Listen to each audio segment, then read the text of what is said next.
ప్రజాసేవ అభివృద్ధి లక్ష్యంగా సాగాల్సిన రాజకీయాలు హుందాగా ఉండట్లేదు. ప్రత్యర్థులను రాజకీయంగా ఎదుర్కోలేక వారిపై బురద చల్లటం, ముఖ్యంగా మహిళా నాయకుల క్యారెక్టర్లపై అనుచిత వ్యాఖ్యలు చేయటం అనేది ఒక కొత్త ట్రెండ్గా మారిపోయింది. స్త్రీలను గౌరవించే సంస్కృతి మనది అని చెప్పుకునే సమాజంలోనే ఎన్నికల ప్రచారాల్లో, బహిరంగ సభల్లో కొందరు రాజకీయ నాయకులు మహిళల వ్యక్తిగత జీవితాలపై, వారి గౌరవంపై దాడి చేయటం ఆందోళన కలిగిస్తుంది. ఇది కేవలం ఆయా మహిళా నాయకులను అవమానించడమే కాదు, ప్రజాస్వామ్య వ్యవస్థకే పెనుముప్పుగా మారుతుంది. మహిళలు రాజకీయాల్లోకి రావటానికి ఇది ఒక పెద్ద అడ్డంకిగా తయారవుతుంది.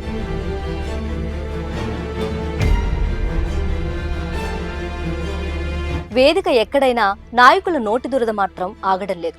ఇటీవల తెలంగాణలో ఓ నాయకుడు మహిళా నేతపై అనుచితంగా వ్యాఖ్యలు చేశాడు.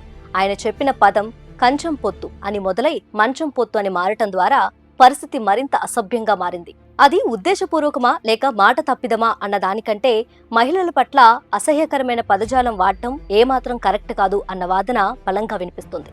అలాగే ఏపీలో కోవూరు నియోజకవర్గానికి చెందిన మాజీ మంత్రి నల్లపరెడ్డి ప్రసన్న కుమార్ రెడ్డి టీడీపీ ఎమ్మెల్యే వేమిరెడ్డి ప్రశాంతిరెడ్డిపై అసభ్య వ్యాఖ్యలు చేశారని ఆరోపణలొచ్చాయి.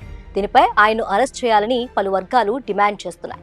ఆయన వ్యాఖ్యలు తప్పుగా ఉన్నాయనే అభిప్రాయం చాలా మందికి ఉంది. అయితే ఇలాంటి పరిస్థితి తొలిసారి కాదు కదా అనే అభిప్రాయాలు వినిపిస్తున్నాయి.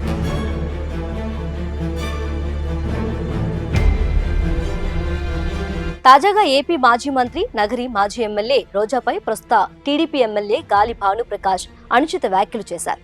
ఈ వ్యాఖ్యలను ప్రతి ఒక్కరూ ఖండిస్తున్నారు. మహిళలను రాజకీయంగా ఎదుర్కోవాలి తప్ప వ్యక్తిగత హననానికి పాల్పడటం ఏంటని పలువురు ప్రశ్నిస్తున్నారు.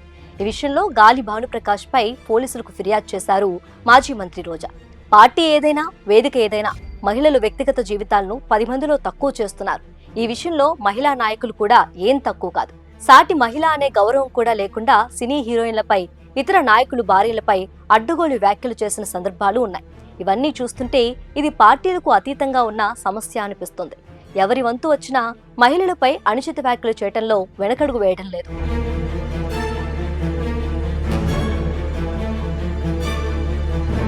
ఇప్పుడు టీడీపీ నాయకుడిపై చర్యలు తీసుకోవాలని చూస్తున్నారు రోజా. అదే ధోరణి ఇతర పార్టీ నేతలపై ఎందుకు పాటించలేదన్న ప్రశ్న సహజంగా వస్తుంది. న్యాయం అందరికీ ఒకే విధంగా వర్తించాలనే అంచనాలతో పలువురు వాదిస్తున్నారు. సోషల్ మీడియా వల్ల ఇలాంటి కామెంట్స్ బయటపడుతున్నాయే కానీ గతంలో ఇవే మాటలు ప్రైవేట్లో జరిగిన సందర్భాలు ఉన్నాయి. ఒక నాయకుడిని అరెస్ట్ చేస్తే ఇదే సెక్షన్లకు ఇతరులకు ఎందుకు వర్తింపచేయరు అనే విమర్శలు వినిపిస్తున్నాయి. రాజకీయాల్లో అసభ్య వ్యాఖ్యలపై కఠినంగా వ్యవహరిస్తే తప్ప ఈ దురాచారం ఆగదు. తప్పు చేసిన ఎవరికైనా శిక్ష తప్పక ఉండాలని కోరుతున్నారు. అసలు తెలుగు రాష్ట్రాల్లో రాజకీయాలు ఎటు వెళ్తున్నాయో కూడా అర్థం కాని పరిస్థితి నెలకొంది.